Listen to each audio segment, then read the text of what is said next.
증시의 전망대 방송 시작하겠습니다. 그러니까 6월 증시에서 어떤 것들이 변수가 되고 중요한지 뭐 전부 다 다룰 수는 없지만 핵심적인 거 몇 가지만 이제 다뤄보는 시간을 갖겠는데요. 우선 이제 미증시가 이제 막판의 흐름이 좋았잖아요. 그래서 주간에 6%, 한 주간 6% 올라갔다라는 것은 매일 1% 이상, 1.2% 이상 올라갔다라는 걸 의미하거든요. 근데 미증시가 그 정도 올라갔을 때 대체적으로 3개월, 6개월, 12개월 후에는 증시가 강했다. 확률적으로 70% 이상 올라갔다라는 확률이 있다라는 점 제가 이제 설명을 드렸죠. 그래서 미증시가 과연 이번 달부터 시작을 해서 연말까지 계속 강할 거냐. 뭐 지금 통계 보여드린 대로 평균적으로 다 강했습니다. 그러니까 이제 70% 이상, 뭐 12개월 후에는 80% 이상 올라갔었거든요. 그러니까 급락 이후에 급반등이 나오면 그만큼 매수세가 유입됐다라는 의미이기 때문에 세게 올라갔는데 이번에 이제 그게 재현이 될 거냐 이게 하나가 있고, 다음에 이제 우리나라로 넘어와서 제가 이거 가끔 한 번씩 보여드리는 통계죠. 코스닥 역대 하락 종목수 최상위 쭉 나열을 해놓고, 이게 하락 종목수가 1250개 나왔다는 얘기는 투매 나왔다는 얘기거든요.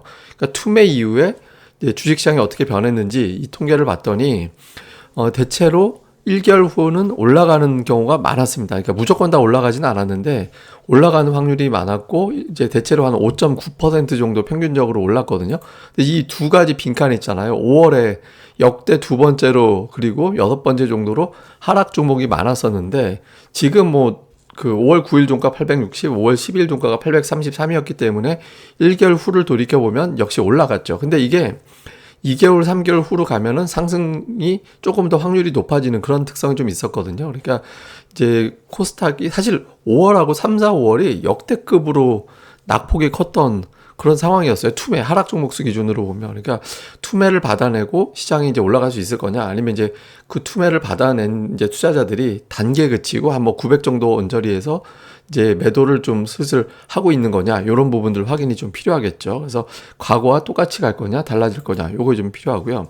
그 다음에 이제 차트로 볼 때 코스피 지수 이제 일봉인데, 이게 쭉 보면 뭔가 하나 좀 뭐가 달라졌는데 느낌이 있죠.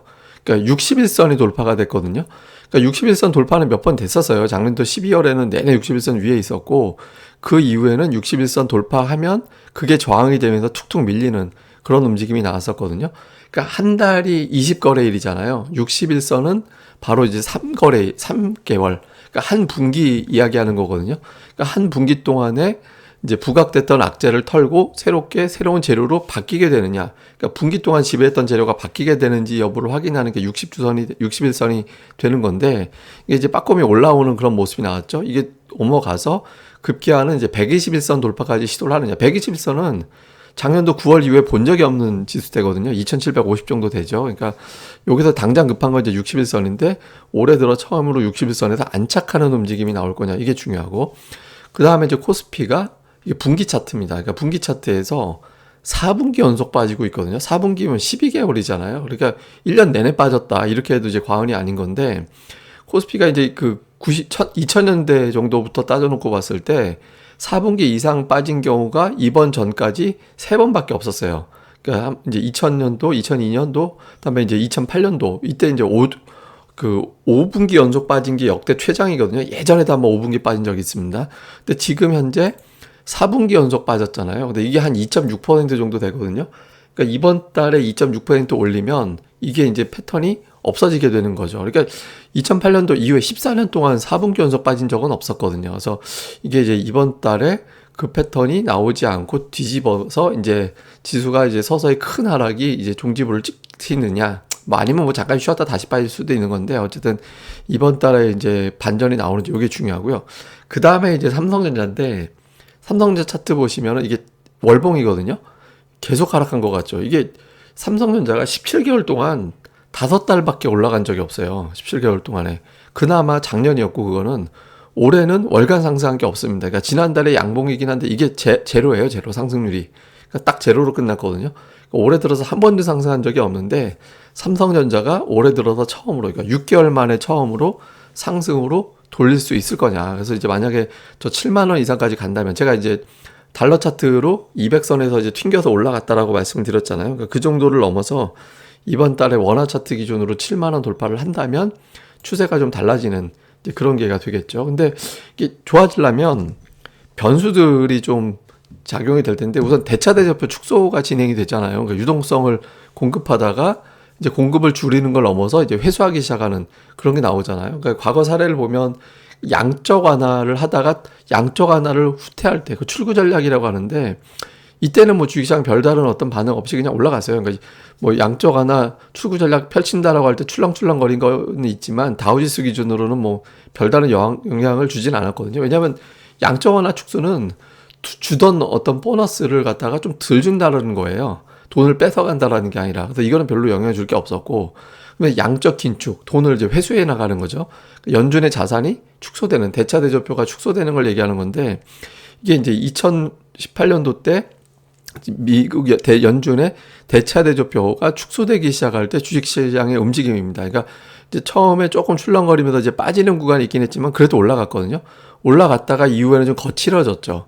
이때 이제 미중 간의 무역 갈등이 불거져서 빠진 건데 저게 이제 미중 무역 갈등 때문에 빠진 거냐, 대차 대조표 때문에 빠진 거냐, 이거에 대해서는 이제 해석하기 나름이거든요. 그러니까 어쨌든 미국의 대차 대조표가 축소될 때 주식시장에 변동성이 나타났던 거는 사실이었거든요. 근데 이제 봤듯이 그때 이제 지배하는 재료가 뭐가 되느냐에 따라 다른데 지금 같은 경우는 사실 미중 갈등이 아니라 뭐 인플레이션이 메인 이슈긴 합니다만은 어쨌든 좀 변동성은 있었다. 그래서 투자들이 긴장을 좀 하는 거죠. 돈 정말 축소했을 때 과연 주식시장이 어떻게 되나. 근데 이제 결과적으로 보면 경기가 어떻게 되느냐, 경기 침체로 가는 이제 강력한 어떤 신호가 나오느냐. 대표적인 게 무슨 신용경색이라고 그래가지고 이제 돈 조달이 어렵게 되는, 돈이 아주 귀해지는 뭐 그런 상황이 생길 때 이제 주식시장이 경기 침체로 간다 이렇게 보는데 아직까지 그런 조짐은 없긴 합니다만은 그러니까 양적 긴축에 따른 긴장도 요거는 이제 이번 달 초에는 좀 영향을 주는 재료 이렇게 보면 되겠고요.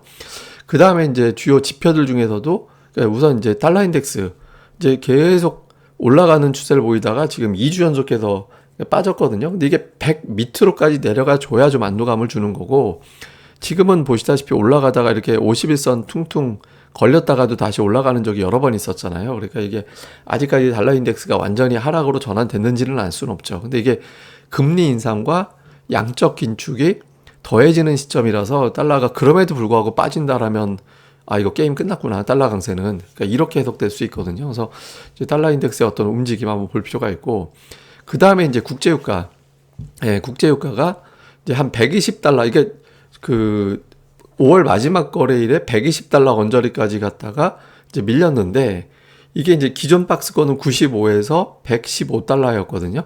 그러니까 이걸 넘어서 이제 이전 고점 뭐 130달러 언저리까지 가느냐. 그러니까 여기에 따라서 시장의 긴장도가 다르죠. 근데 저는 이제 어떤 뉴스를 주목하냐면 그 5월 4일에 나왔던 뉴스인데 그 CIA 수장이 사우디를 극비리에 방문했다라는 거예요. 그러니까 2월에 바이든 대통령이 이제 사우디 그 왕실하고 통화를 하려고 했는데 빈살만하고 통화하려고 했는데 전화를 안 받았다라는 거잖아요. 요새 사이가 좀 나쁘죠. 근데 어쨌든 이렇게 되고 있는데 이제 극비리에 방문했다라는 게 나왔었고 그다음에 이게 이제 며칠 전 기사인데 이게 이제 바이든 대통령이 지난달이니까 여기서 이제 이번 달로 바뀌는 겁니다. 그러니까 이번 달에 그 중동을 방문을 하는데 사우디를 갈 수도 있다 이런 내용들이 보도가 된 적이 있었거든요. 그리고 이제 오늘 외신에서도 이제 이 내용이 또 나오더라고요. 그래서 만약에 이제 사우디를 간다라면 다른 게 아니라 증산해 달라고 하는 거잖아요. 그래서 만약에 이게 현실이 된다라면 이제 국제 유가의 하나의 변곡이 나올 수도 있거든요. 그래서 유가가 계속 올라갈 거냐 아니면 이제 반전하는 계기를 만들 거냐. 그러니까 사우디 관련된 뉴스를 주목을 해보자. 이건 어떻게 될지는 아무도 모릅니다. 그러니까 유가가 올라가는 재료가 될지 내려가는 재료가 될지는 모르는데 일단 이제 바이든이 급한 불 끌어 돌아다니려고 하는 것 같으니까 이제 어떤 형태의 이제 이벤트가 나오는지는 좀 주목해 보자라는 거죠. 그리고 다음에는 이제 종목 장세인데 이번 지난달 마지막 2주 동안에 외국인 기관이 코스닥 종목 장세가 좀 활발하게 펼쳐지는 것 같아서 이제 많이 매수하는 종목군들과 평균 매수가를 했고 평균 매수가 대비 상승률을 좀 따져봤거든요. 근데 업종이 특정 업종을 집중적으로 매수하는 게 안 보여요.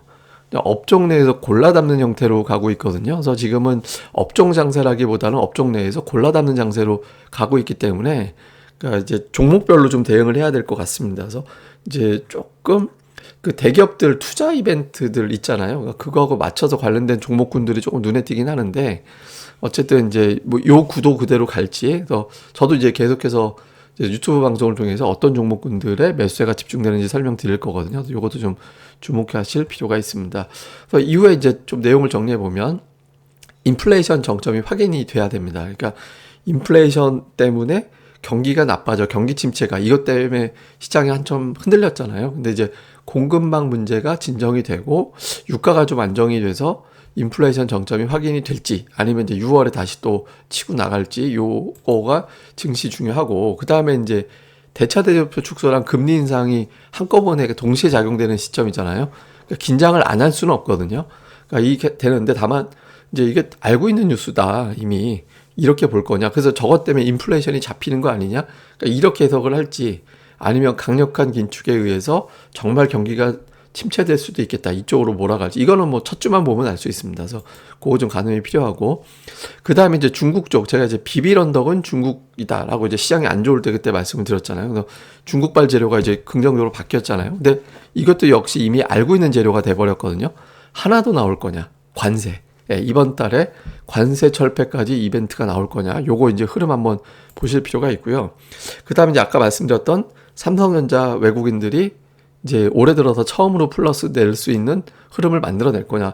지난달에 외국인들이 코스피, 코스닥 전부 다 순매수로 끝났거든요. 그러니까 MSCI 관련된 매수가 마지막 날 들어오는 바람에 그러니까 순매수로 끝났는데 그러니까 외국인들이 어쨌든 막판에 좀 매도가 되게 진정됐었잖아요. 그러니까 이번 달에 아예 대놓고 순매수로 들어올 거냐. 요 구도에 따라서 좀 흐름이 좀 결정이 되겠죠. 만약에 이제 매수로 들어온다면 주요 수출주들 뭐 전차군단을 비롯해서 뭐 철강, 화학, 뭐 전통적인 어떤 수출주들의 힘이 실릴 수 있으니까. 그 다음에 이제 코스닥의 종목 대전 ADR이 아직도 낮습니다. 그러니까 이제 종목 장세는 계속될 가능성이 높거든요. 그래서 대장주로 뭐가 갈 거냐? 뭐 2차 전지, 게임, 뭐 소부장 다양하게 있잖아요. 뭐 바이오도 될 수 있는 거고, 뭐 통신 장비 하여튼 다 열어놓고 초반 첫 일주일 동안 제일 세게 가는 게 뭐가 되는지 수급이 어떤 걸 붙는지 이런 걸 또 면밀하게 살펴보시는 게 중요할 것 같습니다. 그래서 이번 달에 여러분들이 중점적으로 보셔야 되는 주요 지표들 다음에 이제 내용들 좀 점검을 해봤고요. 뭐 더 많은데 그거는 그때 데일리로 제가 설명드리도록 하겠습니다. 예, 그럼 저는 또 다음에 뵙겠습니다. 그리고 구독하기 꼭 부탁드립니다. 감사합니다.